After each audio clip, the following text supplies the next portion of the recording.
We rushed your husband to the emergency room after a traffic accident. Suddenly receiving a call from the police, I dropped the coffee cup I was holding. It couldn't be true. Because my husband died 2 years ago when he fell into the sea. There were even witnesses. Someone must be impersonating my husband. To find out who and why someone would do such a thing, I headed to the hospital.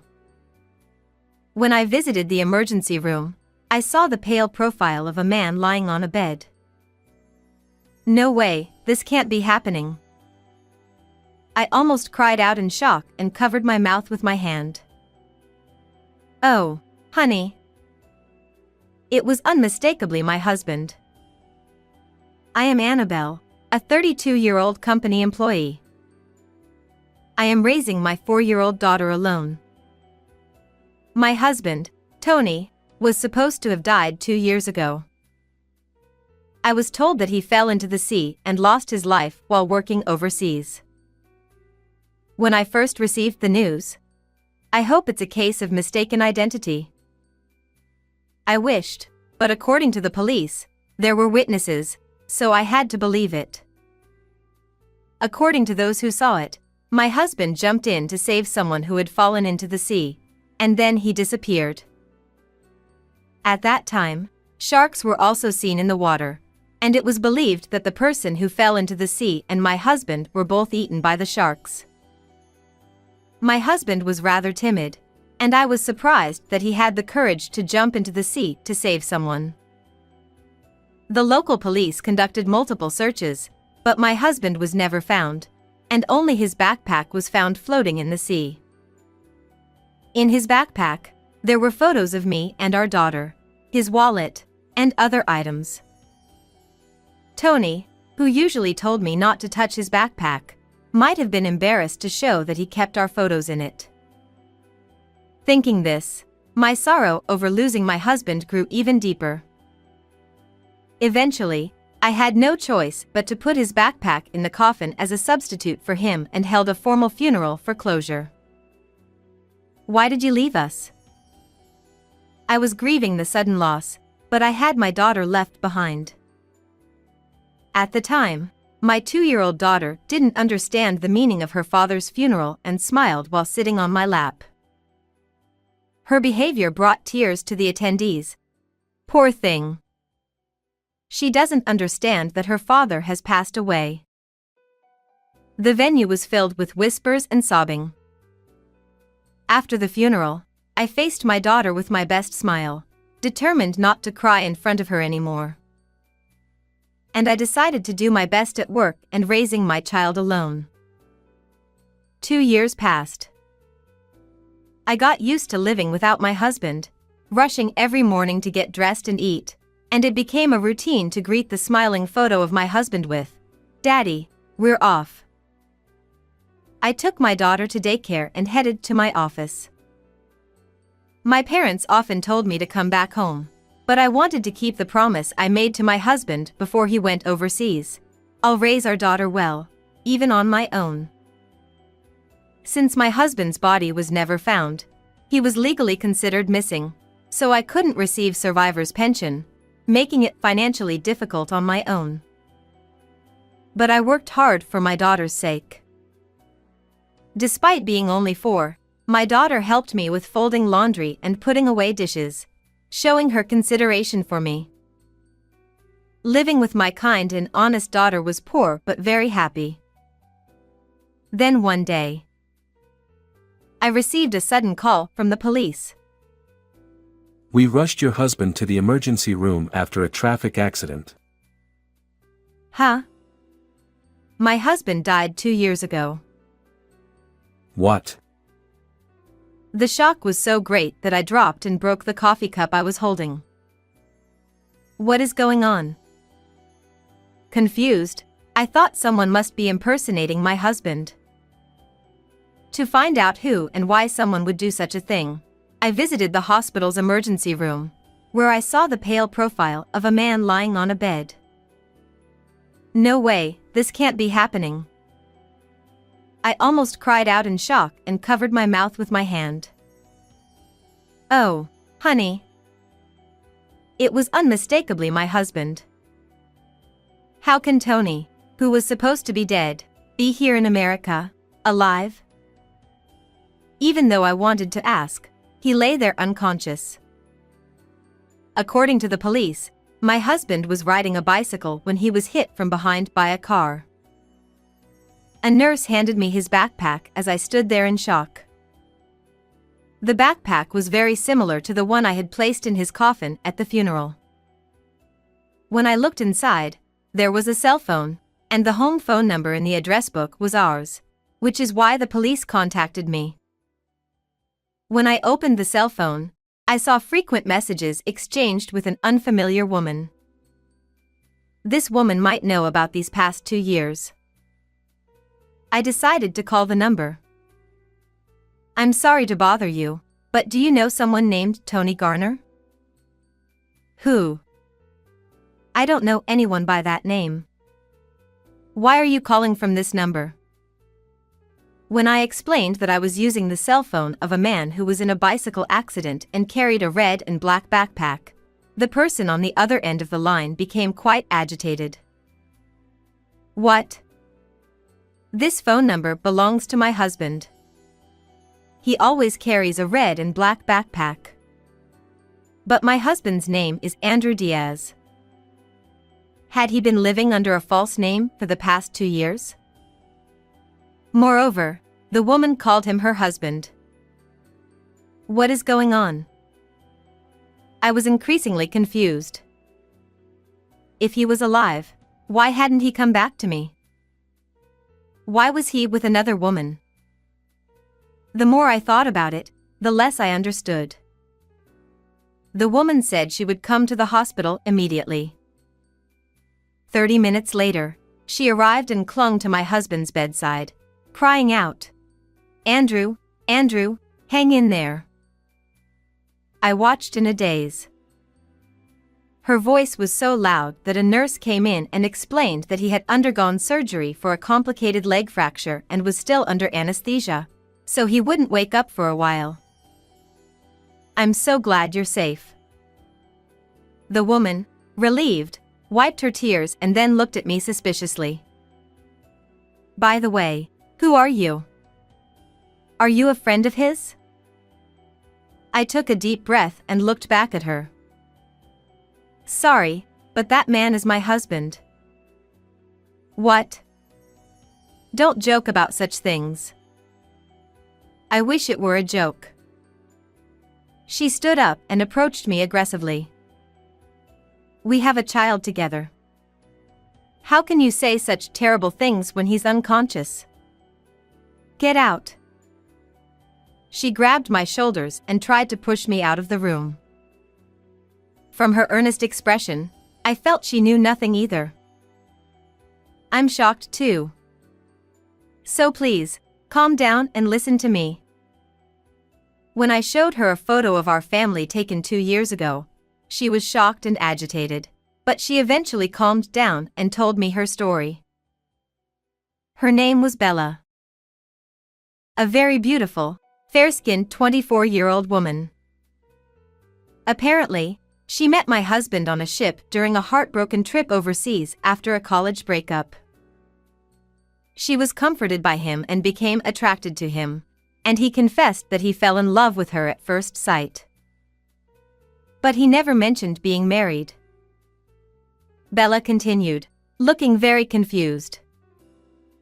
My husband told her that no matter how much he worked, all his earnings were taken by his parents, so he fled overseas. To avoid being found by his parents, he moved into Bella's apartment when they returned to America. He said once he paid off the debts his parents saddled him with, he would marry me officially. So, we didn't register our marriage, but we intended to eventually. She had been completely deceived by Tony. Thinking back, I remembered my husband's deceitful and irresponsible side. During these 2 years, thinking he was dead, only the good memories came back to me due to my sense of loss. But my husband was originally irresponsible, and he had cheated and lied to me before we got married. I shared my story from 2 years ago with Bella, who seemed equally bewildered.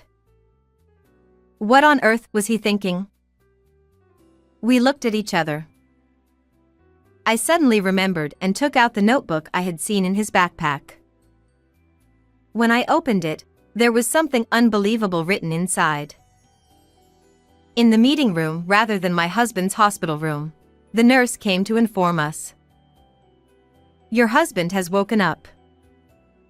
When we returned to the hospital room, my husband was groaning in pain from his leg. Honey, I'm so glad you're okay. You were in a traffic accident. Ah, Bella. You came. I remember now. I was on my bike, and suddenly I was airborne. Upon waking up to see his young wife nearby, my husband seemed relieved. Bella, quite the actress, played the role of the caring wife well. Have you been by my side the whole time? Of course. It's for my dear husband. Thank you. I'm glad you're here. The husband who had abandoned me and our daughter for 2 years was flirting with a younger woman right in front of me. I felt a seething rage and approached to speak up. Oh, I've been here too. My husband widened his eyes in shock, looking as if he'd seen a ghost. For a moment, we stared at each other as if time had stopped. Annabelle. Why are you here? The police contacted me. You left our home number registered in your cell phone. Ah! My husband's voice cracked completely, revealing his panic. I calmly spoke to him. So, you've become Andrew Diaz. I'm surprised. That's... My husband stammered, unable to form words, his face turning pale. Bella also spoke to him coldly. You lied about being single and escaping from your parents? How could you deceive me like this? No, that wasn't my intention. I fell in love with you at first sight and just wanted to be with you. My husband tried to make excuses, unaware that the more he spoke, the more his lies were exposed. That's strange. What you wrote in your diary contradicts what you're saying. What? You read it? My husband tried to snatch the diary from my hand, but in his condition, he couldn't get it back. I decided to read from it. Work abroad wasn't going well, and I wanted to escape when I met Bella. She seemed to be on a heartbreak trip, and she was easily deceived by my kind words. Her parents seem wealthy. If I stay with her, I can live comfortably. You're the worst. That's, Moreover, if I hire a witness to say I died at sea, I can end my marriage without paying alimony or child support. What is this all about? Realizing he couldn't talk his way out, my husband started getting angry. How dare you read my diary? And I'm injured, you know. Bella looked at him sadly as he turned red with anger. I can't believe I trusted and was deceived by someone like you. It's truly pathetic.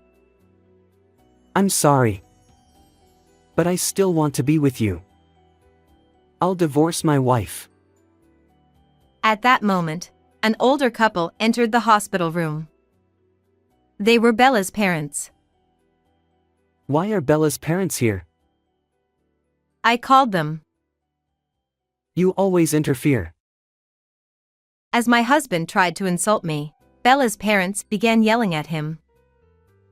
How dare you deceive our daughter? We'll sue you for alimony and child support. They declared and started to leave the room with Bella. Bella, wait. Please. I never want to see your face again.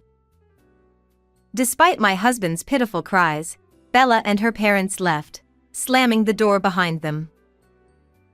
After a moment of silence, my husband turned to me with a pleading look. I'm sorry. But I couldn't help it. I met my destined one. Please understand. Oh, I see.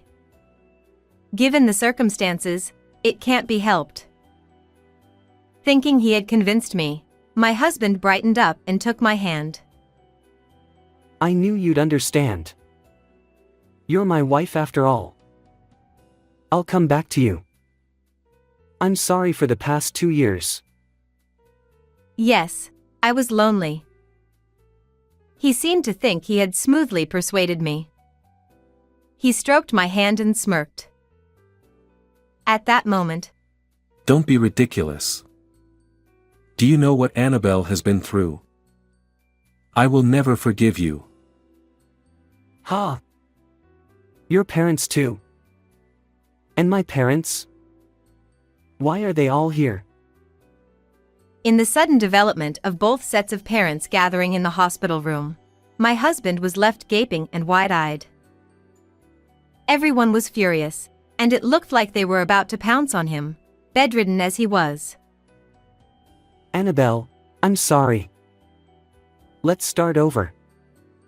Just get them out of here.